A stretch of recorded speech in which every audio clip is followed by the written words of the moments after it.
সেদিন একটু বেশি রাত পর্যন্ত বসে বই পড়ছিল। বাইরে ক্ষীণ চাঁদের অস্পষ্ট আলো। বাগান থেকে শোনা যাচ্ছে একটা বিড়ালের ম্যাও ম্যাও ডাক। খানিক পরেই বিড়ালটা হঠাৎ খুব জোরে আর্তনাদ করেই একেবারে চুপ মেরে গেল।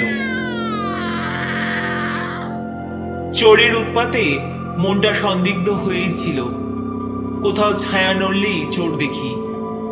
বিড়ালটা তীব্র চিৎকারে চমকে বাইরের দিকে তাকিয়ে মনে হলো একটা মূর্তি দৌড়ে ঝুপসি বটগাছের তলায় গিয়ে অন্ধকারে দিল গা ঢাকা। ওই কি চোর? নইলে পালাবে কেন?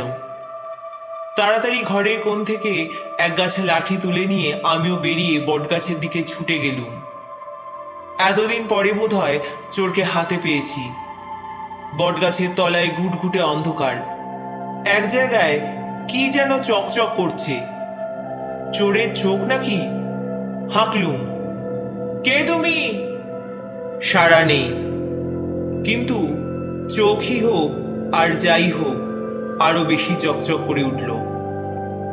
লাঠি গাছে বাগিয়ে ধরে সাবধানে এগুতে লাগলুম।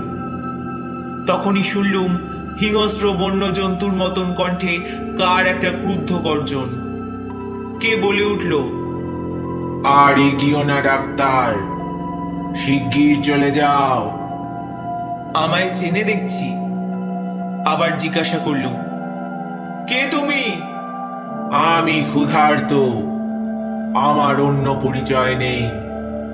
তুমি আলোয় বেরিয়ে এসো, আমি তোমাকে দেখতে চাই।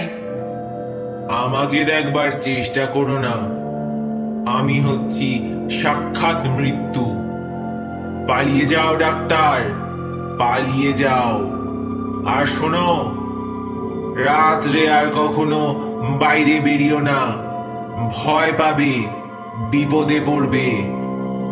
আবার ভয় দেখানো হচ্ছে? দাঁড়াও, তোমার চালাকি বার করছি।